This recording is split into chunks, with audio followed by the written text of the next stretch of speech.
jërë ngeen jëf mbokku téléspectateurs yi ñu am mbégte nu ñu koy defee àllarba bu nekk di leen dégtal seen émission Face à Pape Alé tey nag seen biir émission Face à Pape Alé ñu ngi ci dalal docteur Abdoulaye Niane mi nga xam ne mooy jiite parti bi nga xam ne mooy Teranga Sénégal nekk tamit coordonnateur national coalition Jotna mooy coalition bi nga xam ne moo jàppale Ousmane Sonko may fàttali ne ci campagne élection présidentielle bi sax moom moo nekkoon directeur de campagne bu ki nga xam ne moo di Ousmane Sonko tey ñu fas yéene seq ak moom waxtaan maa ngi lay jox kàddu gi nga nuyu mbokku téléspectateurs yi. jërëjëf Pape Alé maa ngi lay nuyu di nuyu aussi téléspectateurs yëpp di nuyu waa Sénégal di leen ndokkeel ci julli gi ñu jógee. di leen balwaax di leen balaax. jërëjëf première question bi ma lay njëkk a laaj tooñ law ak cokkaas.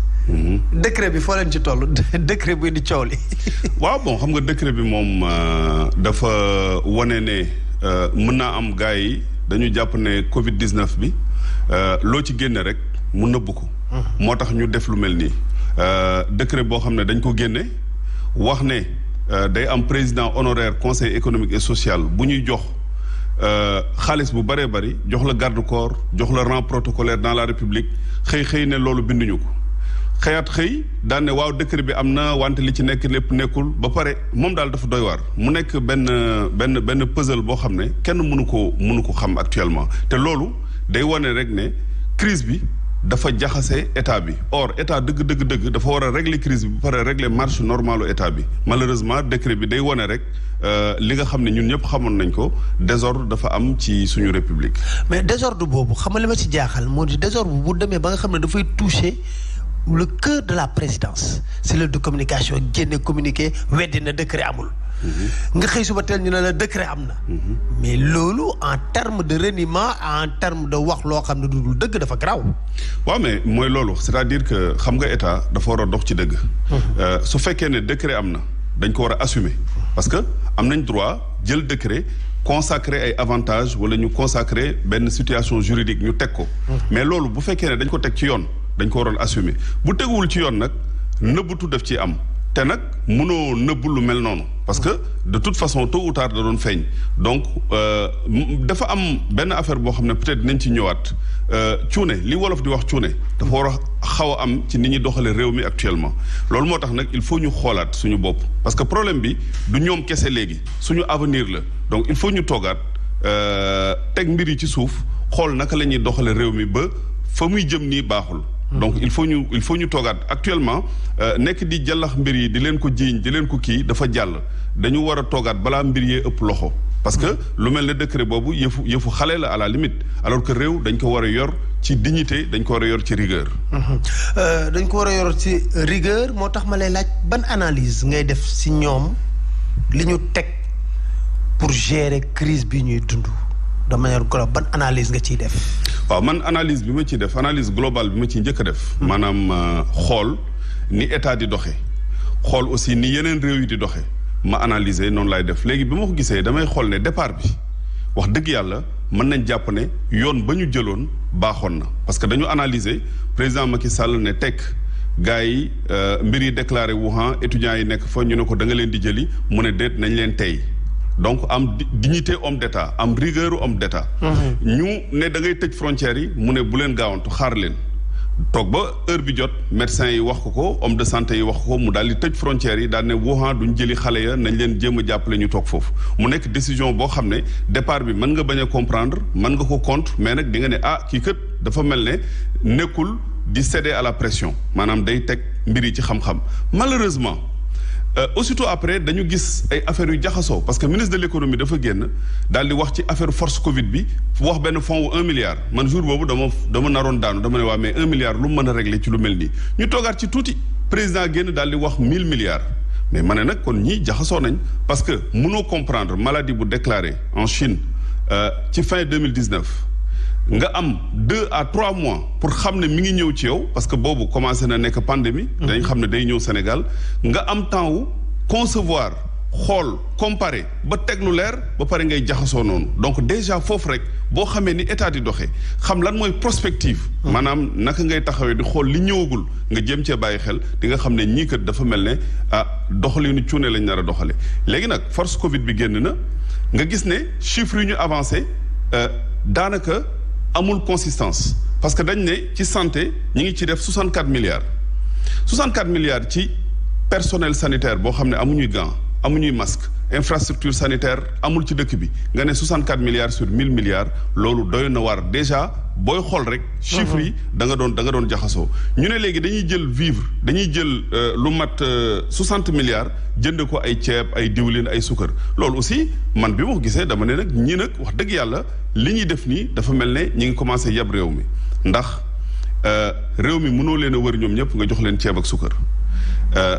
est-ce que c'était même pas plus pertinent modèle bi nga xam ne moom la waa Côte d'Ivoire def ñu def ko mooy comme ñoom ni ñuy def bourse de sécurité familiale yi xaalis la ñuy joxe. waaw xam nga mënoon nga joxe xaalis kooku possibilité la am na sax ñu wax ne par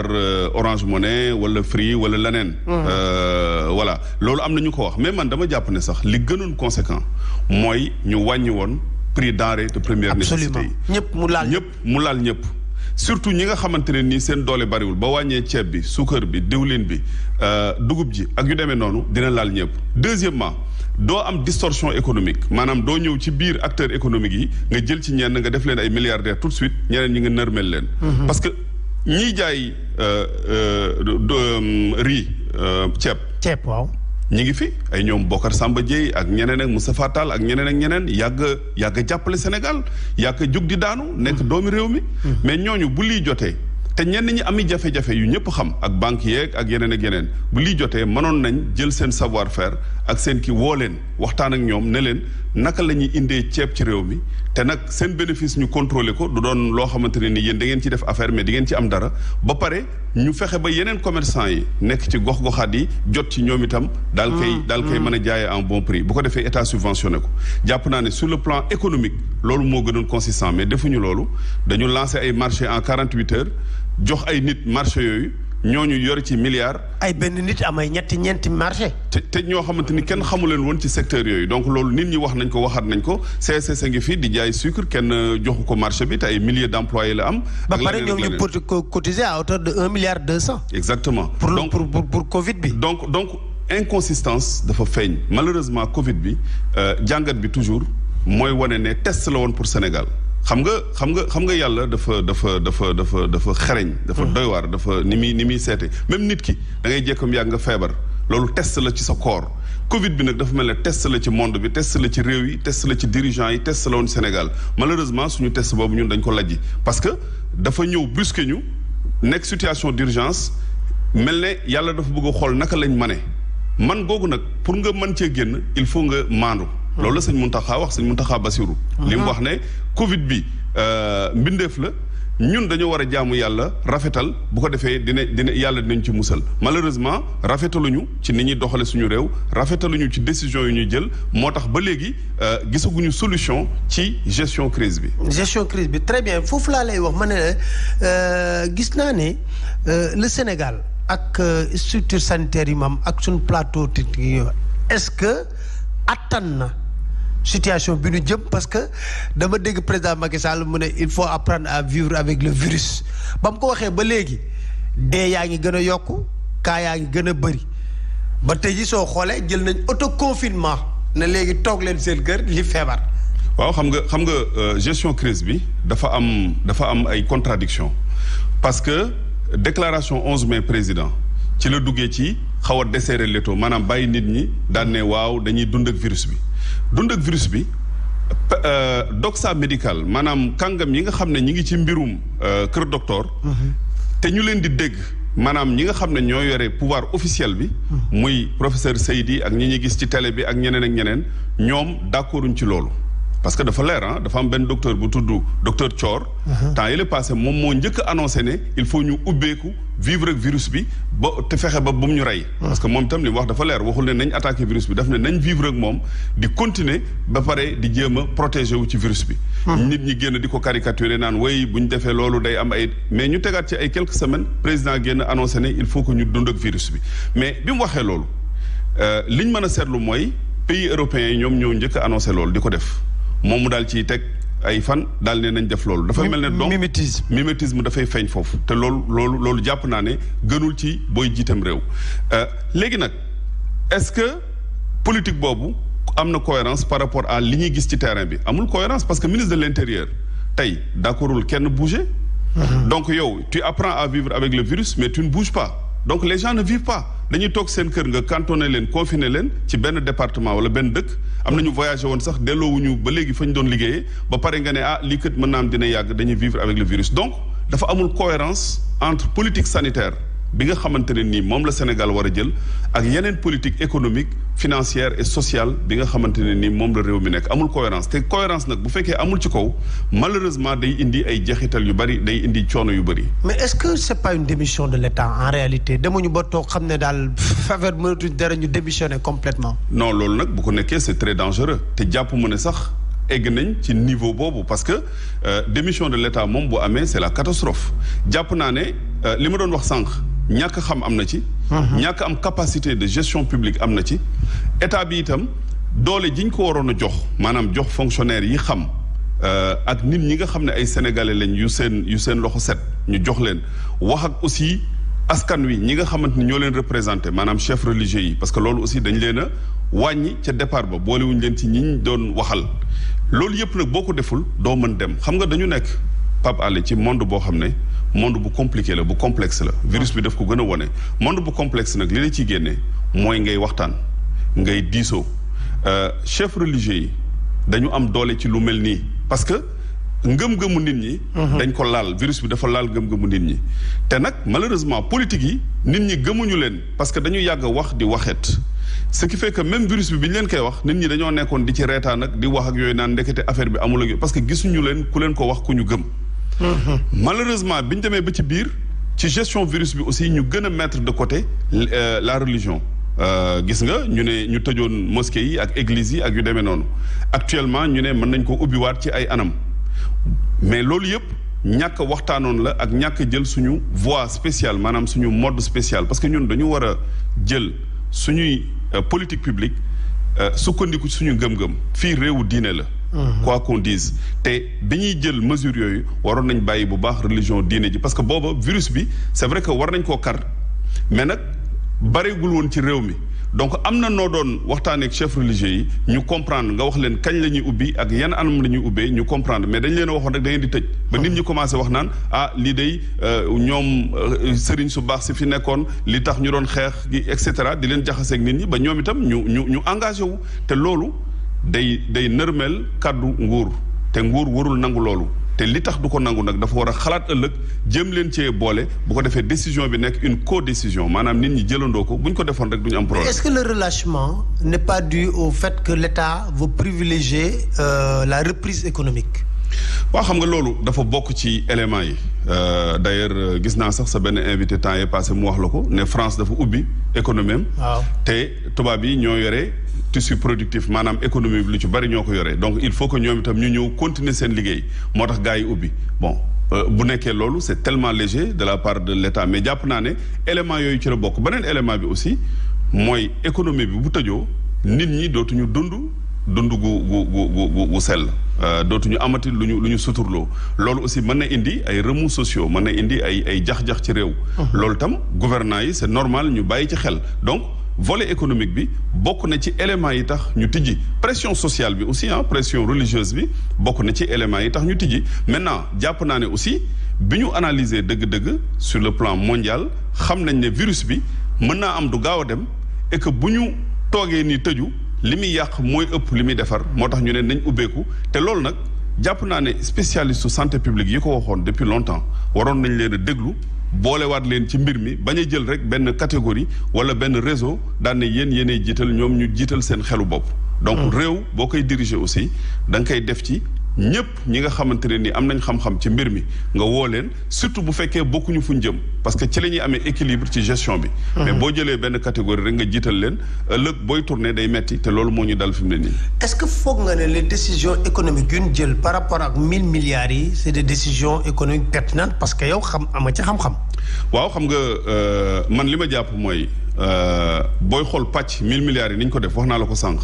nee naa la dañu jël 64 milliards pour la santé. ce qui n'est pas bien parce que santé investissement la boo xam ne dafa am solo dañ ci waroon a gën a insister.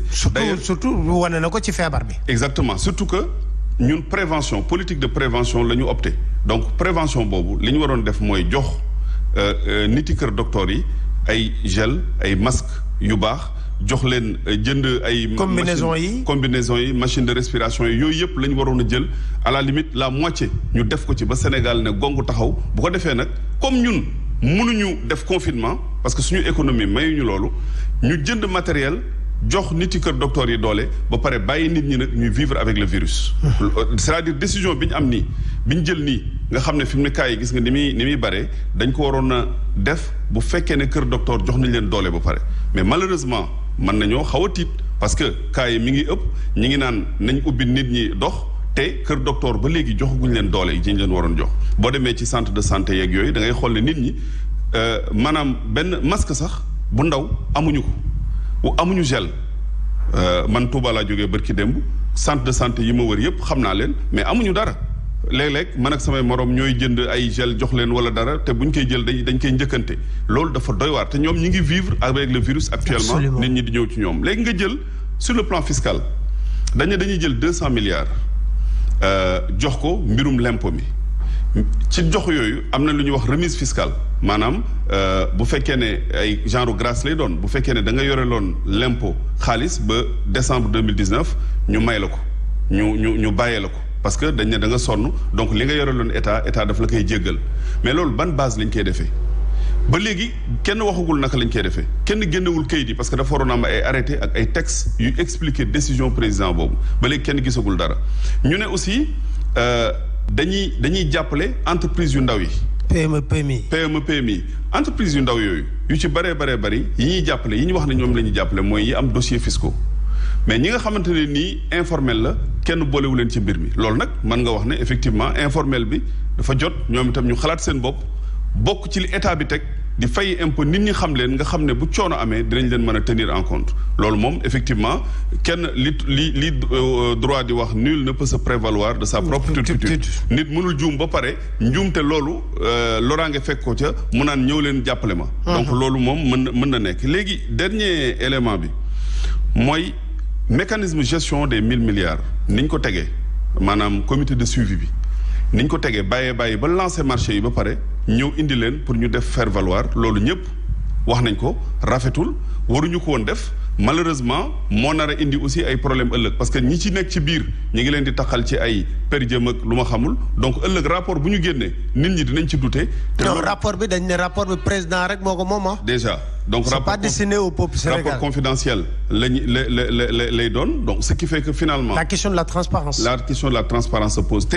foofu Pape Alé dafa am solo c'est-à-dire que président départ bi dafa laajte ñu jox ko loi d'habilitation jox ko ay pouvoir ñu assemblée jox ko sans hésiter nit ñëpp rafetlu ko mu woo acteurs yi ñëpp ne ko doxalal yow yaay général bi lim ñu waraloon moom mooy lépp lu mu doxal mu wone ko mu am transparence am redevabilité ba pare am li anglais yi di wax value of money maanaam valeur de l'argent c'est-à-dire dërëm boo ne dama koy def ci mbir mi mu egg ci fa nga ko war a def malheureusement loolu yëpp kenn gisu ci dara dafa mel ne daal à la limite Covid bi mu ñëwee dafa am ñu mu waroon a profiter ñeneen ñi. mu corona business bi quoi. voilà exactement dafa am corona politique corona business. léegi ci beneen abcès laa lay laaj. beneen abcès beneen mbir boo xam ne tamit c'est très important mooy. le contre-coup de la récession économique. C'est important. Oui, c'est très important xam nga récession moom boo ko waxee rek. te day am. effectivement loolu moom c'est clair parce que l'économie dafa arrêté. koom bi dafa arrêté depuis ay weer. te kenn xamul kañ lay reprendre. deuxièmement li xew bitim réew day am répercussion ci réew mi. déjà dégg nga Russie. nee na moom vivre yi maanaam li nit ñi di utiliser dundee te mu daan ko produire daan ko jaay moom da koy téye biir réewam boo xoolee itam lu mel ne Bangkok ay Thaïlande ak Vietnam fi ñu daan jëlee ceeb bi ñooñu dañoo nekk ñoom itam ci corona te dañoo tëju donc ñoom liggéey bi ñu daan liggéey ci rizières yi dootuñu ko defati ñoom seen production dootul bari te xam nga ñun suñu ceeb bi foofu la doon jógee ndax ñoom dañ doon produire bu ñu produire leen lekk ci 80% 20% yi ñu denc ko déwén ñu defaat 20% ñu denc déwén jéeg noonu 20% yu njëkk ya ñu xam ne lii mi ngi bëgg a yàqu ñu jaay ñu ko ñun ceeb boobu la ñuy lekk moo tax ceeb bi d'ailleurs di indi ay diabète ak yu ma xamul parce que baaxul dañ ko denc lu mat ay ñeenti at donc ñooñu bu fekkee ne produire tuñu dootuñu amati surplus donc dootuñu jaayati donc at yii di ñëw déjà mën nañ am comme conséquence yokku prix ceeb bi ak yeneen vivres yi nga xam ne dañ ko daan jéggaani lu mel ne mboq mi lu mel ne blé bi ak lu mel noonu. d'ailleurs am na ay camions yu ñu bloqué au Mali. exactement yu jëndoon mboq waroon ko génne ñu bloqué leen. voilà loolu donc dund bi dina gën a cher ce qui fait que récession bi ngay wax ni dina am ne comme conséquence nit ñi góorgóorlu dina gën a sonn bu ñu deful ndànk donc état li mu war a def mooy dès maintenant mu prévoir conséquences yooyu. beneen aspect bi mooy état Sénégal 4000 milliards yi ñu am ci budget à la limite 95% yi ou 99% yi mi ngi koy jëlee ci l'impôt te sociétés yi bu ñu doxul l'impôt boobu fan la koy jëleeti donc actuellement sax ñi ngi wax 1000 milliards yi muy wax ci Covid bi yembagul à 100%. malgré déclaration yi ñuy dégg parce que ci l'impôt lay jógee souvent te l'impôt bi génnagul amaguñ ko parce que sociétés yi doxuñu donc loolu aussi conséquence la beneen conséquence bi mooy gis nga réewi tubaab bi France en tête ak Union européenne ak ñeneen bu Covid bi jeexee ni ñuy régler seen économie dañuy xool naka la ñuy tirer encore ñun naka la ñuy rattati ba régler seen problème économique donc ñoom ñi ngi tegi stratégie pour xool naka la ñuy ñëwee ci réew africains yi pour exploiter leen te ñun teguñu benn stratégie tey pour l'après Covid naka la ñuy contrer loolu ak naka la ñuy relancer suñu économie donc jàpp naa ne actuellement dañu nekk ci monde bu incertain maanaam àdduna boo xamante ne nii bët setagul dañu waroon nag ci lëndëm googu ñu sérieux dal ba pare xalaat ëllëg naka la ñuy defee l'après Covid naka la ñuy ubbee mbir yi bu ubbee ko naka la ñuy doxalee malheureusement dafa mel ne ñun crise bi ci la ñu def immersion maanaam dañ ci lap nekk ci di def ay naka sudul noonu te bu ñu yeewoo mbir mi nar na metti. beneen aspect aussi mooy est-ce que feebar bi wanuñu ne politicien buñ jox réew da nga war a am le sens des priorités. parce que man gis naa ñu inauguré fait arène pose premier pierre stade 156 milliards. te 2012. ba 2000 ñu ngi ci 2020 gisuma ñu inauguré hôpital bu bees. loolu Pape Alé dafa am solo c'est-à-dire que pour man Sénégal bu ñu jógee ci Covid bi dañu war a redéfinir nos priorités priorité bi nga wax noonu c'est une priorité capitale c'est-à-dire li ñuy wax capital humain. maanaam nit ki li koy sàmm li koy jàngal li koy jox wér-gi-yaram loolu dafa war a nekk numéro 1 de nos priorités santé bi infrastructure sanitaire yi ak personnel de santé ressources humaines bi dañ ko war a xoolaat ñu jox ko li mu war a méngool bañ a def ay pourcentage yu budget bi mu ñu yéem non il faut pas que ñu ne 10% lañ nekkoon tey def nañ 20% donc affaire bi dafa garaaw déedéet nañu xool bu fekkee 40% dañ ko war a def pendant 5 ans nañ ko def war nañ jàpp ñun suñu département yi chaque département war na am benn hôpital de niveau moderne avec toutes les commodités yi nga xamante ne nii nit ñi war nañ ko am ñu mën a des foofu ba pare ñu jox leen les médecins ak jumtuwaay yi ci war mbirum njàng mi aussi war nañ ko xoolaat ñu jéem a def tout ce qu'il faut dedans pour que nit ñi jàng beneen priorité bi mooy suñu économie war nañu am souveraineté alimentaire au moins parce que wax naa la ne réew yi dañuy tëju te dootuñu jaayate li ñu soxla ñoom donc ñun dañu waroon bàyyi jéegaane bi aussi ñu wàññi ko par exemple ceeb dans la vallée. mais ñoom nee nañ am nañ autosuffisance alimentaire. loolu moom Pape Alé gars yi xam nañ ne ay wax la bu amoon sax jàpp naa ne ministre ba ko fi indi kenn du ko dindi ba léegi dañ koy bàyyi mu continuer parce que loolu prouesse historique lay def. donc ñi ko doon annoncé yépp ay chiffres la yu ñu doon manipuler loolu amul autosuffisance en riz amul dans la vallée waxtaan naa ak ay spécialistes yoo nga xam dañuy yëngutu ci vallée bi yoo nga xam ne duñ wax di sànni nee nañ ma boo jëloon ndoxu fleuve Sénégal nga arrosé ko berge bi du tax nga am autosuffisance en riz ci conditions yi ñu nekk nii ndox mépp nag laa wax ba mu fer ba fleuve bi fer ça signifie que yeneen jumtuwaay ak yeneen façon la ñu war a indi pour mën a am autosuffisance en riz loolu spécialistes yi xam nañ ko dañu war a bàyyi nax suñu bopp beneen élément bi mooy nga jël benn industrialisation à côté de l'indépendance alimentaire pour nga am indépendance alimentaire il faut nga transformer produit yi nga am production locale loolu am na solo beneen priorité bi ma gis mooy souveraineté monétaire bi ñuy wax te ñu jëmoon ci avec l'éco il faut que mu ñëw ci réew mi parce que gis nañ ne aux États-Unis Fed maanaam kër gi nga xam ne moo yore seen monnaie dafa jël 2000 milliards mu dugal ko ci économie bi dañuy tiire xaalis rek dugal ko. ñu toog ba mu yàgg Sénat daal di jóg itam ne nañ ci dolliwaat 2000 milliards dañuy tiire rek dugal ci économie bi Union européenne jël 750 milliards d'euros. dugal ko ci économie bi ñun ñu ne ñu du ngeen dugal dara ñun en matière monétaire li ñu permettre rek mooy naan woy banques yi dinañ financer ñu jàppale taux bi état bi non franchement des broutilles loo xamante ni jëmalewul fenn économie bi loolu nag c'est parce que amuñu souveraineté monétaire te tant que amuñu souveraineté monétaire bu crise amee ak bu crise amul malheureusement koom bi duñ ko mën a maîtriser duñ ko mën a jàppale ñun dañuy toog rek di xaar léegi nag suñu industrie duñu mën a transformer dara au contraire dinañ daanu tubaab yi ñoom bu ñu génnee ci affaire bi dañu jaayaat seen i produits di suqali seen réew ñun ñu nekk ci ndóol. tey jii bu ñu xool parce que vous êtes de Touba pratiquement donc Touba en ce moment ils sont bien battus pour kaay fa amoon yëpp dem fa mu dékku si ak mu dellu si waat foofu ak discours bi nga xam ne xalif bi def na ko mooy la responsabilisation des guides religieux dans ce combat contre le Covid. C'est très important Pape loolu da nga may rek ma wax ne sëñ Mountakha yàlla na ko yàlla bàyyi fi suñu kanam te wéral ko ndax moom daf ñuy won maanaam moom leader la vision la ñuy won te vision nag boo ko amul rek doo dem te réew mi li fi gën a manqué actuellement nii mooy vision bu dëgër déjà ci départ bi dafa jël 200 millions mu dugal ko ci affaire bi maa ngi d'ailleurs wax ne ñi ngi jël affaire yi di ko détourner nañ moytu bu baax 200 millions yooyu day lakkaate parce que 200 millions sëñ Touba la kooku nañ ko moytu ku ko laal rek dina metti ci yow Cheikh Ahmadou Bamba defoon na ko bi amee récession bi dévaluation bi dafa jëloon 500 000 francs mu def ko ci defu ko woon pour jàppale tubaab bi daf ko defoon pour jàppale koomam parce que xam ne koomu tubaab bi bu daanoo koomu Sénégal ci lañ koy jëlee te kon nit ñee gën a sonn moo taxoon mu def ko sëñ Mountakha li mu def nii aussi foofu la jëm dafa joxe xaalis bi pour mu dem ci askan wi kon bu ko kenn détourné beneen aspect bi mooy mu ñëw ne virus bi mbindeef la rek mbindeef la waaw yàlla moo ko sàkk suñu defee lu ñu yàlla sant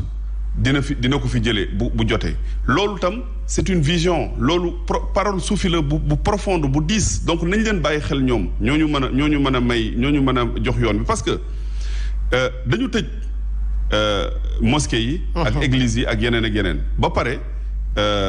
li ci gën a doy waar sax mooy bu fekkoon dañuy yem ci tëj bi rek mais ñuy xeex ak gars yi doon jéem a julleeg yu demee noonu mënoon nañu waxtaan ak ñoom rek léegi comme la famille Gningue bi nga xam ne door nañ seen imam beeg yooyu exactement même Léona Niassène aussi gis nañ va et vient yi fa am muy loo xamante ni état daf ko waroon a gérer de façon beaucoup plus diplomatique tey ñi doon wax ne bu ñu leen tëj complètement mosquée yi nañ leen julli comme ni ko waa Touba doon defee parce que ubbi wuñ ko aussi ñëpp ñëw parce que am na loo xamante ni responsabilité la sëñ bi deful loolu dafa wax ne l'islam charte yi mu joxe lii la bu ci nit ñi jullee am nañ julli juma wala am nañ wala bokk tëjuñu juma ji ñu def noonu donc loolu état daf leen ci waroon jàppale parce que tey boo demee États-Unis Donald Trump def na déclaration bërki dem nee na nañ ubbi église yi synagogue yi ak mosquée yi parce que bu nit ñi jaamoo mën naa am ñaan seen borom dina loolu la sëñ Mountakha wax sëñ Mountakha daf ne nañ leen jiital ci mbir yépp li tax ñu ñëw ci kaw suuf mooy jaamu yàlla léegi nag man dama ne il faut que suñu état yi aussi ñu def ndànk parce que mënoo jiitam réew ba pare teg sa tànk ci li ñu gëm France discours bi Macron di def su ko Macky Sall xoolee wala ay conseillers am xool ko ñu defal ko ci discours bu mel noonu dañuy jaar à côté parce que pas-pas bi ñu am ñun ñoom amuñu ko malheureusement donc réew mi dañoo war ñu xool ni ñu koy toggaate ci li nit ñi gëm bañ a def rek ci li tubaab yi gëm wala li tubaab yi def. dernière question mooy analyse géopolitique ak yan leçon la ñu war a tirer ci coronavirus bi. waaw bon xam nga leçon globale mooy monde bi dina changer. Absolument. après Covid bi. parce que déjà Europe solidarité bi waroon a am ci Union européenne gis nañ ne amoon na problème au départ Italie fa le virus bi njëkk a dugg mu ubbeeku Allemagne ak France ne ko ñun dañuy tëju. mu woo leen ñu bañ. Cuba moo ñëwoon di ko jàppale ak Russie. ak Chine. donc foofu déjà solidarité européenne bi taxoon ñu créer Europe après la deuxième guerre mondiale xam nañ ne am na problème te foofu bu yëngatoo rek géopolitique mondiale lu bari dina ci yëngatu. donc foofu déjà nañ ci xool benn jàngat beneen aspect bi mooy Chine ci boppam nit ñi dañ ne virus bi lu ci bëree arrangé na ko ci parce que effectivement. ça lui a permis de nationaliser beaucoup de ses sociétés. Ça lui a permis de reprendre effectivement son économie en main. Permettre na ko aussi mu poser wu en leadership mondial. parce que actuellement commande yu bëri ci lii xeex virus bi Chine lañ koy commandé xam-xam bi jëm aussi ci xeex virus bi chinois yi la ñuy jël comme des références. parce que dañ naan ñoom ñoo ko gën a xam te am nañ ay laboratoire am nañ ay borom xam-xam donc image bi ñu amoon ci Chine dafa mel ne day gën a kowe malgré ñoom ñooy jox ñoom fa la virus bi jógee nee nañ sax ci seen marché yi la virus bi jógee mais loolu nit ñi xooluñu ko sax li ñuy xool daal mooy c'est une puissance dominatrice qui va encore aller vers le monde maintenant ñun géopolitique boobu parce que li gën a am solo mooy. quelle serait la place de l'Afrique voilà ñu xool ñun suñu place Afrique Union africaine dafa gën a taxaw parce que bu ñu booloowul du ñu am doole. dégg naa temps yi sax d'ailleurs Nigéria am na délégation bu ñu envoyé Sénégal ñu xool naka la ñuy combattre virus bi mais loolu dafa am solo il faut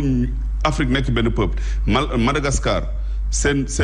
médicament boobu ñu génne. artémisia gis nañ ni ko Sénégal ni leen Sénégal wooye pour xool naka la demee loolu yëpp dafa am solo loolu yëpp solidarité africaine lay wone donc ñun il faut ñu construire l'Afrique am une réponse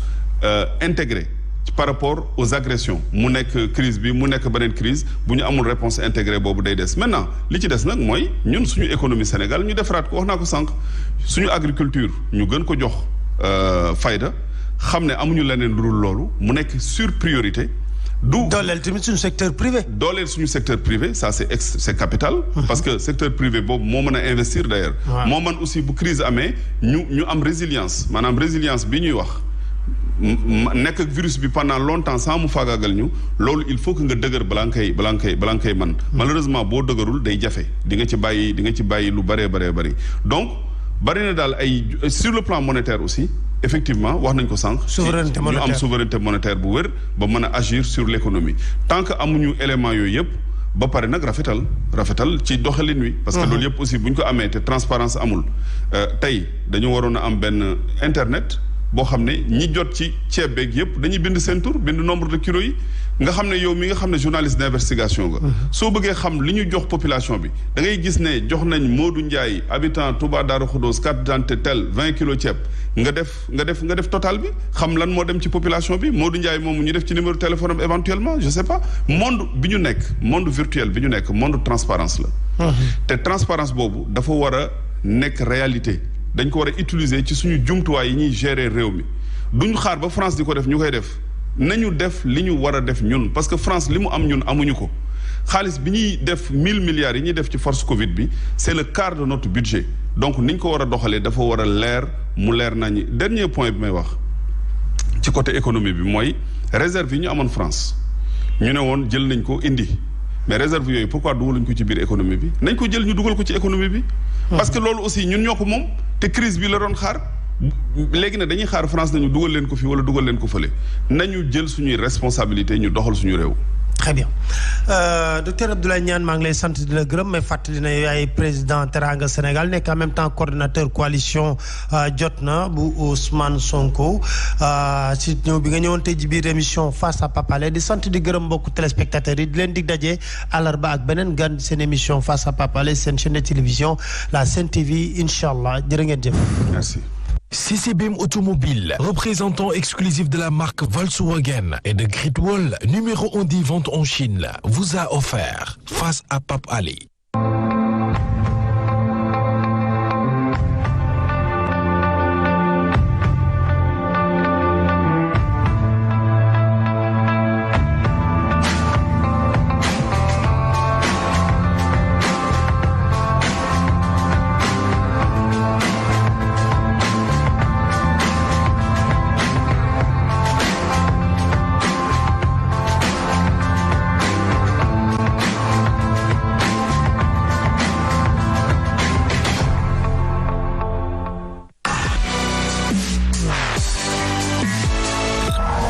Sen TV, bienvenue chez vous.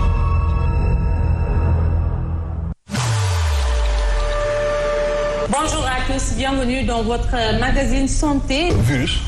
dañuy ne c'est un parasite intracellulaire obligatoire wala parasite intracellulaire absolu. nga jàkkaar loolu solul masque. yow nga sol masque. moom ngay protéger. mais moom protégé wu la. 70% des maladies zoonotiques voilà sont d'origine animale. poids moléculaire poids bu xaw a diis la. léegi diis bi mu diis tax na ba soo sëqatee wala nga génne ay ndox sa gémmiñ ci booy wax ak nit doomu jàngoro bi.